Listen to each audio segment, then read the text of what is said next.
students, this is your accounts class. Today we will start chapter 4, retirement of a partner. Before that you have completed chapter admission of a partner. This chapter is same like that, little bit difference are there. Now what do you mean by the retirement of a partner? When any partner, because of any reasons, voluntary or maybe health is not allowed, okay? Maybe he want to leave the partnership, he can give a notice to the another partner and leave the partnership firm. After that, remaining partner continue the business. That old partnership will be dissolved. New partnership agreement will be there in the remaining partner and they will continue the business. Before that, some adjustment should be there when any partner leave the firm, like in profit sharing ratio. When any partner admit in the partner, then we have to calculate the new profit sharing ratio. Same like this, when any partner retirement from a firm, then we have to find out the new profit sharing ratio between the remaining partner. And beside this, another adjustment like accumulate profit and accumulate reserves that we have to give to the retiring partner. जो money उसने business में invest की हुई है, that money we have to refund to the retiring partner. And revaluation of assets and liabilities. जैसे हम admission के time assets और लायबिलिटीज की रिवैल्यूएशन करते हैं, like same we have to do the revaluation of assets and liabilities at the time of retirement also, and we have to give the profit or loss due to the revaluation to the retiring partner also. ये ध्यान रखना है कि हम admission में revaluation का profit loss जो है वो न्यू पार्टनर को नहीं देते थे, बट इन रिटायरमेंट अगर वो पार्टनर छोड़ के जा रहा है, then he has to right, he has right to take the profit and loss due to the revaluation of assets and liabilities. And after that, total money, if firm has cash balance, sufficient cash balance, then he can give cash to the retiring partner. Otherwise he can firm can transfer the balance of retiring partner into his loan account, and later on he can give payment to the retiring partner. So we take one example that 3 partners are there, ABC, and their profit sharing ratio is 3:2:1, and C is unable to continue the business. C जो है वो अपना business continue नहीं कर सकता because of any reason. Then he can give notice to the A and B and can leave the firm anytime. At that time, first adjustment we have to find out about the new profit sharing ratio between A and B.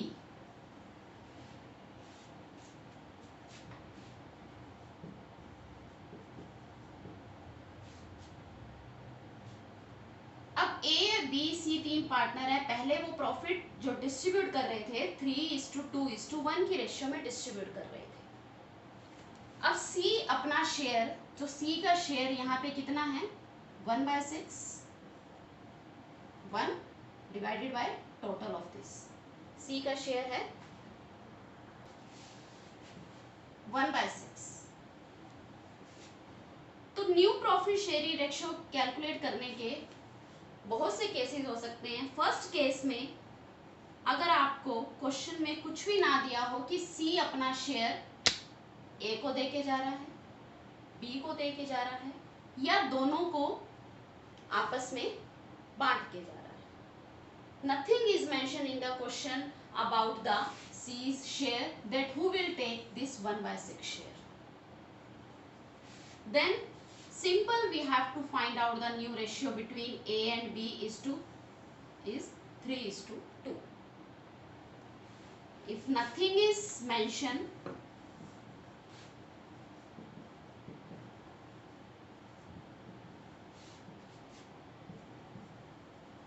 About C share gain, कि कौन gain कर रहा है C का share, then new ratio will be C the from, C को cut कर दो, 3:2 ए और बी की न्यू रेशियो हो जाएगी। अगर बी छोड़ के जा रहा है तो बी का शेयर कट कर दो, ए और सी की न्यू रेशियो 3:1 हो जाएगी, ए और सी की, if B is retiring from the firm. Same if A is retiring then new ratio between B and C is 2:1। ये उस केस में होगा जब सी का share, who is taking C share, about that nothing is mention in the question, but sometime in question it is given that C's share is kept by A and B in equal ratio, दोनों आपस में C का share equal रख रहे हैं।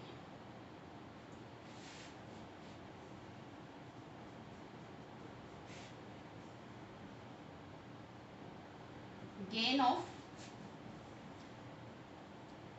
remaining partner is given,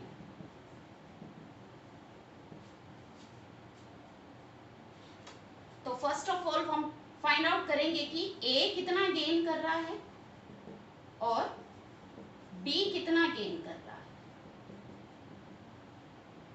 ये C का share 1/6 है, ये A और B ने इक्वल वो शेयर रख रहे हैं, तो C के शेयर के जो 1/6 है इसको हम 2 पार्ट्स कर देंगे। किसी भी फिगर के अगर हमें 2 पार्ट्स करने हैं तो उसको हम 1/2 से मल्टीप्लाई कर देते हैं या 2 से डिवाइड कर देते हैं। सेम लाइक दिस, इसमें भी हमने 1/6 के 2 पार्ट करने हैं तो इसको हम 1/2 से मल्टीप्लाई करते हैं, तो 1/12 A गेन करेगा और वही सेम 1/12 B गेन करेगा। ये C का शेयर 1/12 A ने रख लिया और 1/12 B ने रख लिया, ये गेन है, इतना वो गेन कर रहे हैं, but we have to find out the new profit sharing ratio. तो A का न्यू शेयर क्या हो जाएगा at the time of retirement. New share calculate करने का फॉर्मूला है ओल्ड शेयर, किसी भी पार्टनर के पास जो ओल्ड शेयर था उसमें हम प्लस कर देंगे उसका गेनिंग शेयर, जितना वो गेन कर रहा है रिटायरिंग पार्टनर से। तो A का न्यू शेयर कैलकुलेट करने के लिए फॉर्मूला अप्लाई करो, ओल्ड शेयर A का ओल्ड शेयर, देखो जो ओल्ड शेयर अब हमने फाइंड आउट करना है A का ओल्ड शेयर,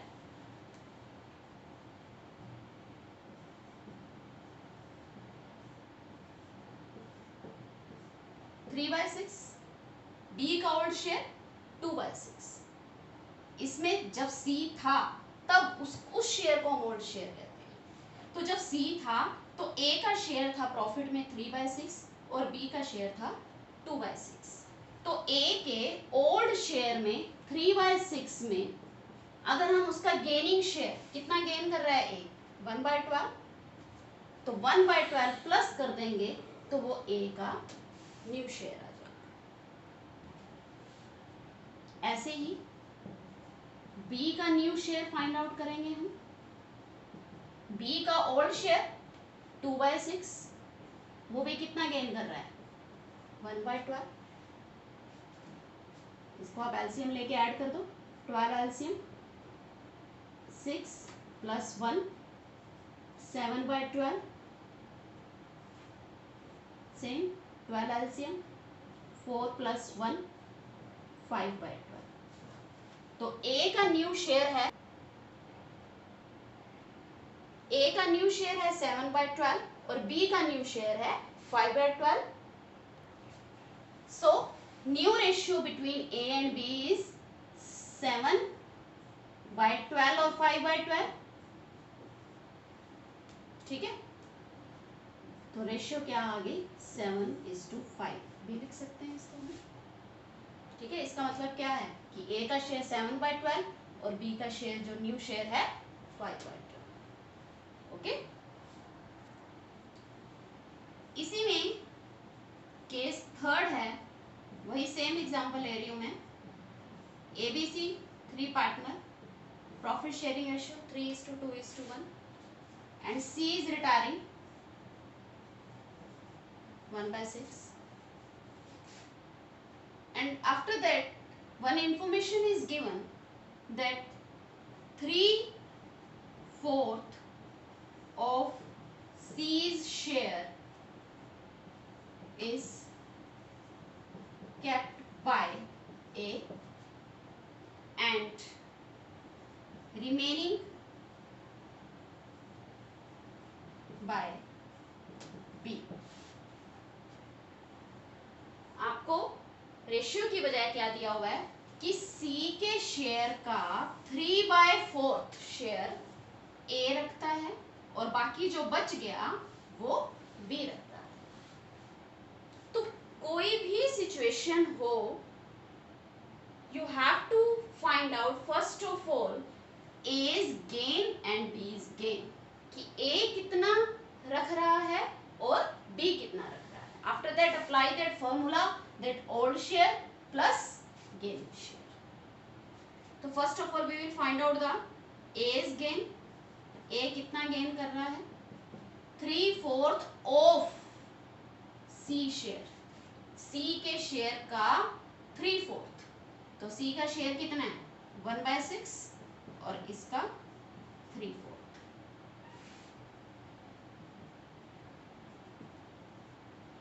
1/8, यानी C के शेयर में से 1/8 कौन रख रहा है A and remaining by B, बाकी जो बच गया वो कौन रखेगा B। तो B इज गेन 1/6 था टोटल C का शेयर, उसमें से 1/8 रख लिया A ने, ये माइनस कर दो तो बाकी कौन रखेगा B। या तो आप ऐसे फाइंड आउट कर लो, या फिर 3/4 अगर 1/6 का A ने रख लिया तो बाकी कितना रह गया 1/4, तो 1/6, तो A का शेयर 1/8 जो है वो C का शेयर A ने रख लिया और बाकी जो बच गया लिखा हुआ है ना रिमेनिंग बाय B, बाकी शेयर जो है वो कौन रखेगा B रखेगा। तो 1/6 में से 1/8 माइनस कर दें तो वो किसका गेन आ जाएगा B का गेन आ जाएगा। ठीक है, तो इसमें एलसीएम कितना आ जाएगा, एलसीएम लेना आता है सबको, 24 4 - 3 1/24। ठीक है, तो B कितना गेन करेगा 1/24, दोनों का गेन फाइंड आउट कर लिया। Then we have to find out the new share. हमारा पर्पस क्या है, न्यू शेयर फाइंड आउट करना। तो A का न्यू शेयर, आपने पहले यहाँ फॉर्मूला जरूर लिखना है, new share is equal to old share plus gaining share.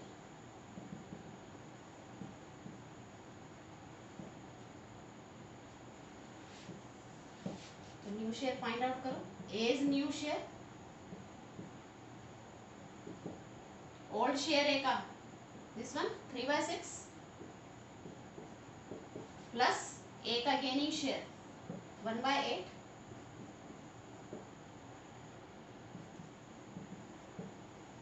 ऐसे ही B का न्यू शेयर, B का ओल्ड शेयर 2/6, B का gaining share 1/24, LCM 24 12 plus 3 15/24, LCM 24 8 plus 1 9/24।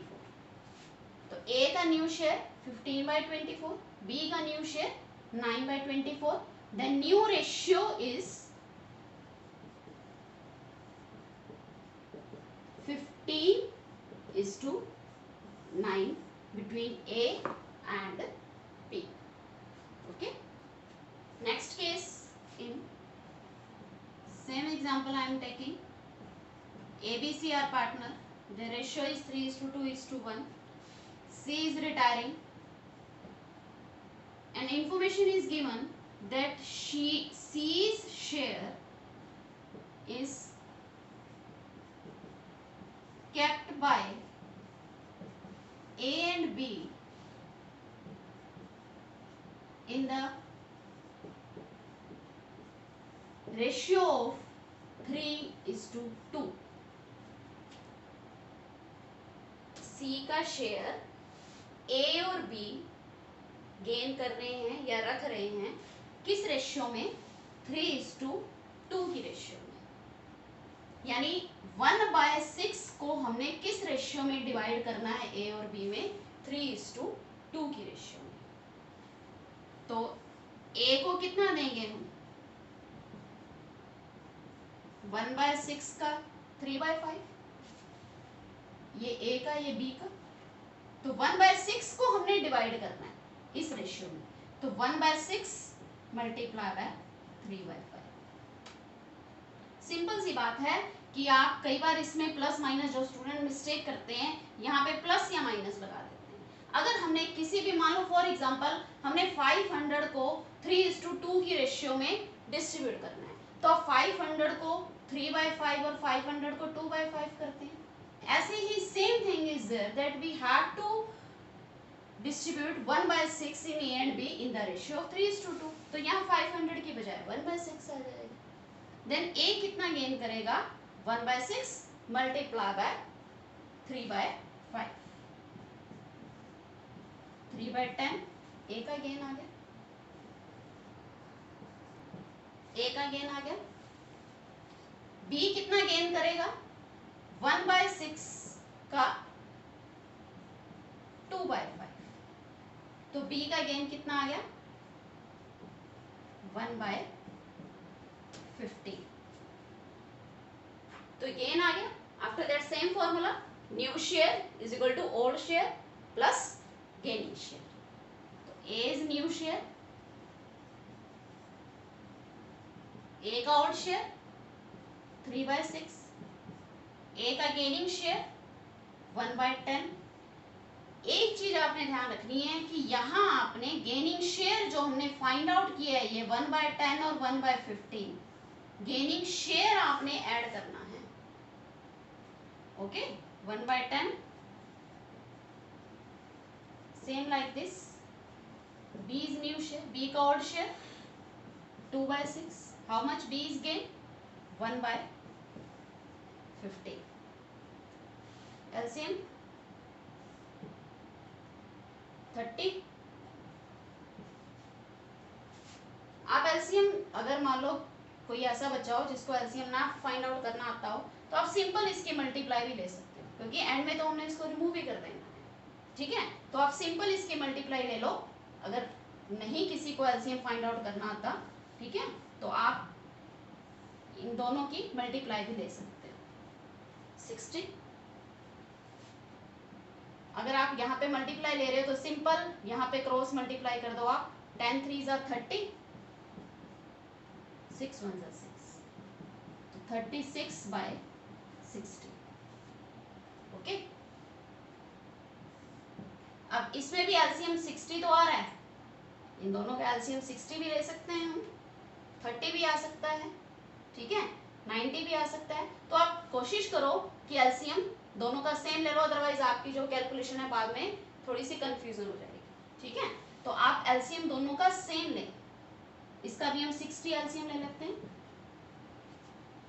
60 को 6 से डिवाइड किया 10, 10 2s are 20, 60 को 15 से डिवाइड किया 4, 24 divided by 60। Now new ratio between A and B is 36:24। आप इसको लोएस्ट फॉर्म में लिख लो, इसकी कट कर सकते हैं हम 12 के टेबल पे। 12 3s are and 12 2s are, then 3:2 is a new ratio between A and B. Okay, this is new ratio between the A and B, 3:2। इसी में कई बार आपसे क्वेश्चन में न्यू रेशियो के साथ पूछा जाता है कि find out the gaining ratio also, कि हमें गेनिंग रेशियो भी फाइंड आउट करनी है। तो हमने गेनिंग शेयर तो निकाला ही हुआ है, बस इन दोनों की आप रेशियो बना दो।